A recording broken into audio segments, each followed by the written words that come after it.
हाँ, नमस्ते बच्चों। आज मैं ट्रांसफॉर्मेशन ऑफ सेंटेंस के बारे में बताऊंगा।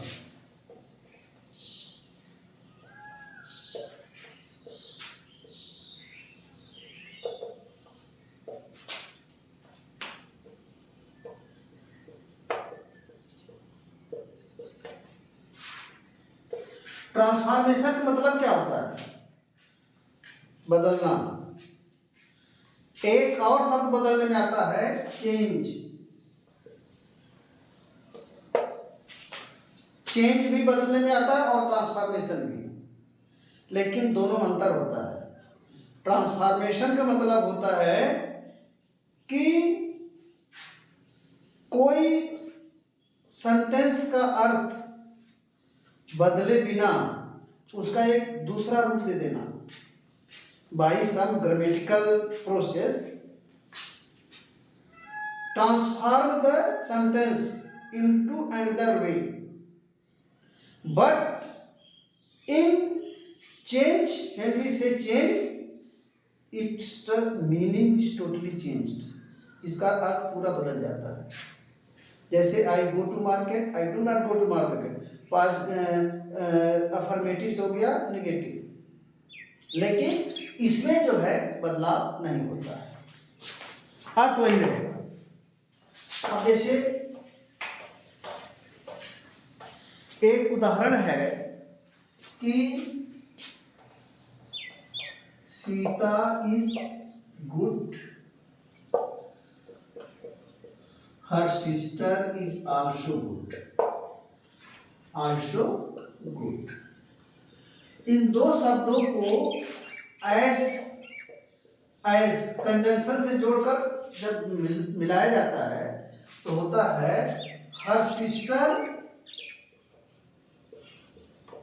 Is as good as Sita. Her sister is as good as Sita, यानी उसकी बहन भी उतनी सुंदर जितना सीता है। इसका अर्थ में कोई परिवर्तन नहीं हुआ। सीता भी अच्छी है, उसकी बहन भी अच्छी है। इसका मतलब हर सिस्टर, उसकी बहन भी उतने सुंदर है जैसी सीता। तो ये सेंटेंस हो गया, एक ये हो गया पॉजिटिव सेंटेंस। अब इस पॉजिटिव सेंटेंस को हमें बनाना है कंपैरेटिव, यानी पॉजिटिव टू कंपैरेटिव।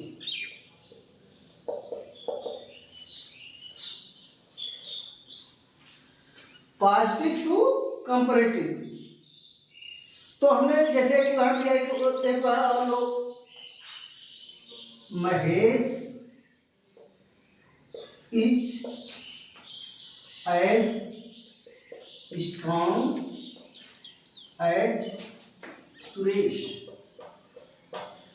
ये दोनों सेंटेंस को पहले की तरफ जोड़ा गया है, जोड़ करके बना, कंबाइन करके कंजंक्शन एज करके जोड़ा गया है। अब इसको हमें बनाना है कंपैरेटिव में। अब कैसे बनेगा? आपको ऐसा करना है ताकि इनका अर्थ बदले ना, इसका रूप भी, इसका कुछ ग्रामेटिकल चेंज हो जाए। तो हम क्या करेंगे? Suresh is not stronger than Mahesh लिख देंगे। Suresh is not stronger than Mahesh, यानी सुरेश महेश से मजबूत नहीं है। इसमें था महेश एज स्ट्रॉन्ग, महेश भी उतना स्ट्रॉन्ग था सुरेश। इसका हमने एक स्वरूप बदला, स्ट्रॉन्गर, ये कंपैरेटिव डिग्री लाया, लेकिन हम नॉट जोड़ दिए। माने महेश से सुरेश तगड़ा नहीं है, या सुरेश से महेश तगड़ा नहीं है। तो Suresh is not stronger than Mahesh. इसमें ये काम करना होता है कि जो सब्जेक्ट लास्ट में आया होता है उसको आप पहले लगा देंगे, और फिर हम लगाएंगे। अच्छा, चूंकि कंपैरिजन दो लोगों के बीच में ही ज्यादातर होता है, दो लोगों के बीच में है, तो यहाँ पर ये सब्जेक्ट भी मतलब सिंगल रहेगा, इधर भी सब्जेक्ट सिंगल रहा तो इज लगेगा, यानी सिंगल नंबर की हेल्पिंग वर्ब लगेगी। तो subject helping verb plus not plus adjective जो है उसका कंपैरेटिव रूप देन लगाएंगे और पहला सब्जेक्ट लिख देंगे। एक और आप देख लीजिए,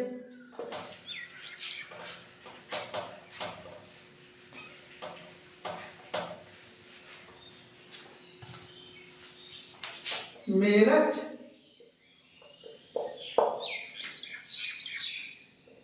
Meerut is as good as Kanpur. Meerut एक सिटी है और कानपुर एक सिटी है, तो Meerut is as good as Kanpur. Meerut भी उतनी अच्छी है जितनी कानपुर है। तो अब हम इसको जब ट्रांसफॉर्म करके कंपैरेटिव में लिखेंगे, Kanpur is not better than Meerut.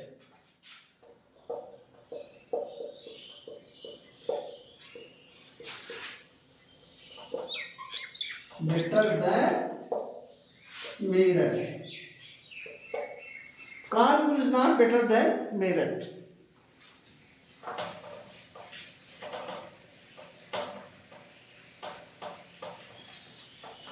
अच्छा, एक और पॉजिटिव से निगेटिव आता है, जो क्या है, सो एज। जैसे सो एज जब आएगा तो इसमें निगेटिव सेंटेंस रहता है। जैसे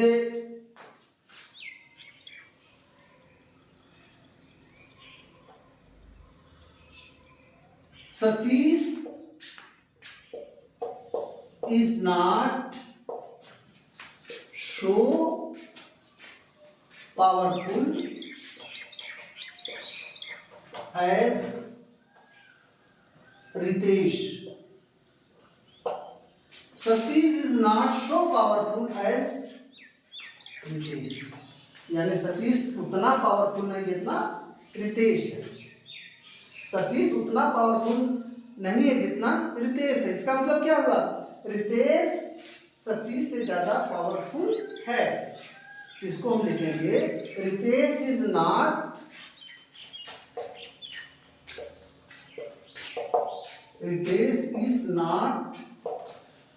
more powerful than Satish. Ritesh is not more powerful than Satish, यानी Ritesh, Satish is not so powerful as Ritesh. तो यहाँ नॉट हट जाएगा, Ritesh is powerful than Satish, not नहीं रहेगा। Ritesh is powerful than Satish, यानी रितेश इससे ज्यादा पावरफुल है। एक और देखो,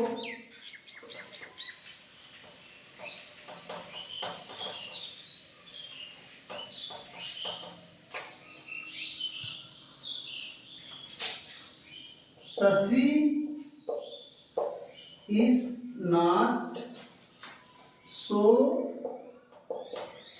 इंटेलिजेंट एज लीना। यानी Shashi is not so intelligent as Leena, मतलब लीना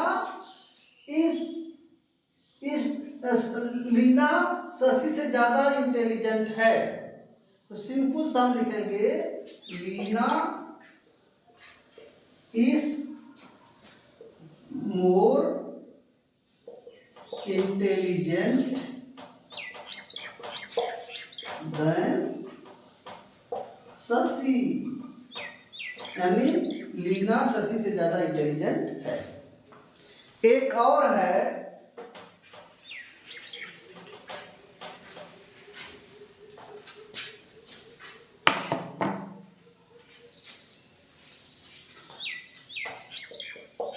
नो अदर देन का एक आता है, एज जैसे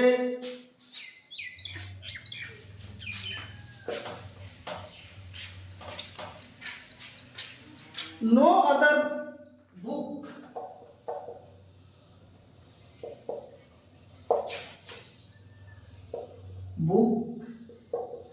in the market is as good as this one. यानी no other book in the market is as good as this one, यानी ये जो किताब है इसकी अपेक्षा में मार्केट में और कोई अच्छी बुक नहीं है, नो अदर। तो क्या होगा, दिस बुक इज बेटर, या जो भी एडजेक्टिव हो, than any other book in the market. ये इसको दिस लो, दिस बुक जोड़ दो, दिस बुक इज गुड है, better than any other book in the market. यानी ये किताब मार्केट जितनी किताबें उनसे ये अच्छी है। तो ये कुछ एग्जाम्पल्स हैं पॉजिटिव से कंपैरेटिव डिग्री में बनाने के। I think you have got something. If it is, please subscribe my channel, share it, like it. Thank you.